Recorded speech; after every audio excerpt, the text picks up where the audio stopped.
Whenever life would start getting good for me, God would throw a nice anchor and stop me right there. Do it anyway is a mindset trick that you can use when you start to feel excuses rolling up. The one you need to live with, wake up to every day is that right there.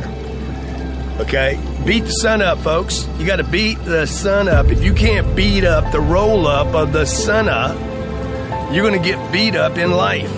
And whenever you find things that you're comfortable doing, you're going away from the journey of life. I feel like most people in their lives are being allowed to live small.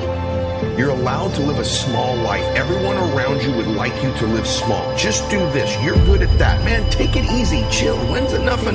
Like, come on, brother. You know, all these messages you get is basically saying, hey, man, live small. Life's not a big deal. Live small, enjoy it, chill, smoke a little weed, do whatever you want, right? Like, it's just this get-by thing in life. And there's got to be some people who go, no, you're supposed to do something great with your life. You were put here for a purpose. Your way, the way you were born, the way you were raised, your background, your experiences, your giftedness all prepared you in your way for right now. And you're supposed to do something great with your life. You weren't born here to be average and ordinary. And there's all this messaging that you're average and ordinary, and you're average and ordinary because you belong there, and it's probably someone else's fault you're average and ordinary too. And I'm like, no, it's your life. You're in control. It's no one else's fault, and you're supposed to do something magnificent. That's the consciousness aspect. The last 1,000 years on Earth, doing something great has been reserved to this one little group of people, 1% of the population. They're supposed to do something great. They're supposed to live their dreams. We're supposed to watch them, cheer for them, wear their jersey, watch their award show, comment on their posts, clean their houses, right? Feed them in their restaurants. No. The fact of the matter is, you can do those things. You can change your life. And I'm sick and tired of this hero worship. You live small, cheer for everybody else who lives big. No, if you're a school teacher, be the best school teacher. Change the world by those little lives you're affecting. If you're on social media, change the world. Play big. You will never do it wrong if your decision is to do the bigger thing than the smaller thing. That's what I would tell you. Stop playing small. Stop thinking small, and don't let anybody tell you you should be small. So listen to me. There are those of you who said, I want to be a millionaire. I want to be the best at this company, right? But your value system says you believe in sleep more than you believe in grinding. Your value system says you are a consumer and not a producer. That you're spending more money than you're making. Why? Because you're a consumer, but you're reading all the books and you're saying everything the books are saying, but those books are not in alignment with your values. And if you're going to go to the next level, your values are going to have to change.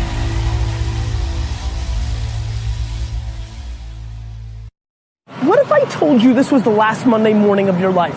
What if I told you you die this week? Would you complain about your crap job or that test you don't want to take? I doubt it. You would go much higher level thinking. Well, that's really what it takes. It takes understanding that if you're not pumped right now, if you're begrudging what you're about to do, if you're not looking forward to it, look, I respect practicality. You got to go through school because your parents want to. You got to pay your rent. You got student loans. I get it. But please recognize the world we're living in. We're living in a world where there's so much more opportunity. This internet thing created way more opportunity for all of us. Way more. I mean, look, you might not even be alive. Like, your mom and dad could have had sex like 3 minutes later and you wouldn't even exist and you're complaining. You could have ended up being a bus, a tree. I just don't get the mentality of being head down sad on a Monday morning. I'm going to make you Saturday Monday morning. That's what I want to do every morning, and that's what I want from you. Please take a step back and think about how awesome it actually is. And then recognize that you can attack the world in a totally different way because you were lucky enough to be born during this era.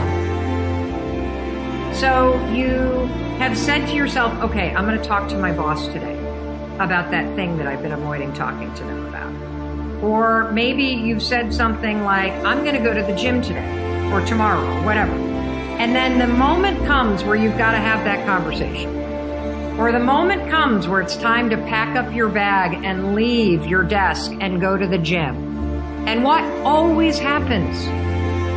You don't feel like it. I bet there are plenty of you watching that have made a commitment that, I'm not going to have a drink tonight. And then guess what happens when you get home?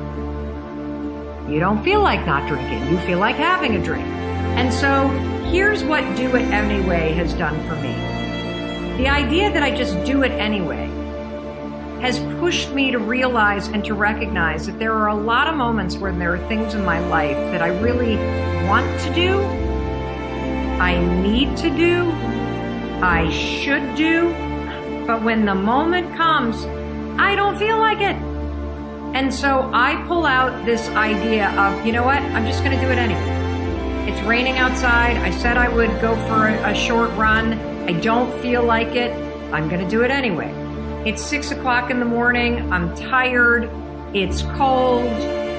I laid out my yoga clothes, but now I don't feel like it. What do? I do it anyway. When you start to say to yourself, I'm going to do it anyway, what happens is something really cool.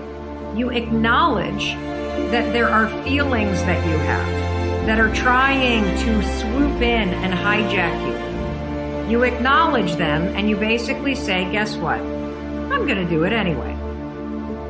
Problems are basically the building block of happiness. And that is really counterintuitive to most people, because most people think of happiness as like no problems, you know, sitting on the beach with a pina colada, doing whatever. And but the truth is that we need some sort of struggle in our life. And the point I try to make in the book is that the key to living a good life isn't getting rid of struggle, it's finding good struggles. Struggles that invigorate you, struggles that feel important to you, struggles that can contribute to the people around you.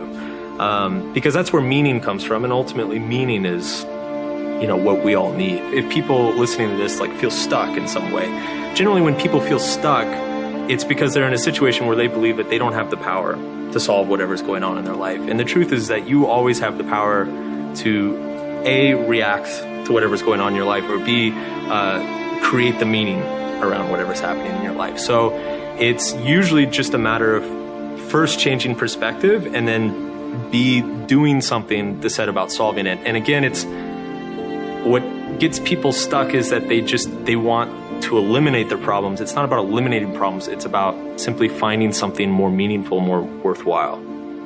Obviously, he was about as successful as anyone could be. I mean, he was a successful guy in so many aspects, and yet he killed himself. He said in this book, I wanted adventures.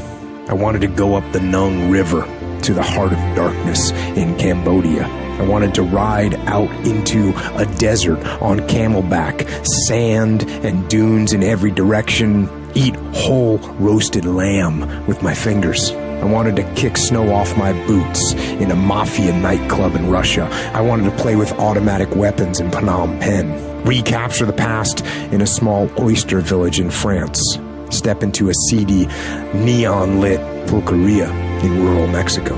I wanted to run roadblocks in the middle of the night, blowing past angry militia with a handful of hurled Marlboro packs. Experience fear, excitement, wonder. I wanted kicks, the kind of melodramatic thrills and chills I'd yearned for since childhood, the kind of adventure I'd found as a little boy in the pages of my Tintin comic books. I wanted to see the world, and I wanted the world to be just like the movies. That's what Anthony Bourdain said, just like the movies. But you know what? To me, the world is not like the movies. The movies aren't real. They don't exist. But you do. And life, this life, it's better than any movie there is. Movies are supposed to provoke emotion. They're supposed to make you feel something. But I have a better idea. Go out into the world and actually feel it. Go feel joy and love and triumph and rapture and ecstasy and glory. Go feel those things. And you know, with those feelings, there will be other feelings as well. There'll be sorrow and pain and sadness and desolation and suffering. There'll be all those feelings too. But you know what? That's okay. That's okay. Take both sides. Feel all of it. That's what life is. Those feelings, those emotions, those highs and those lows, those are life.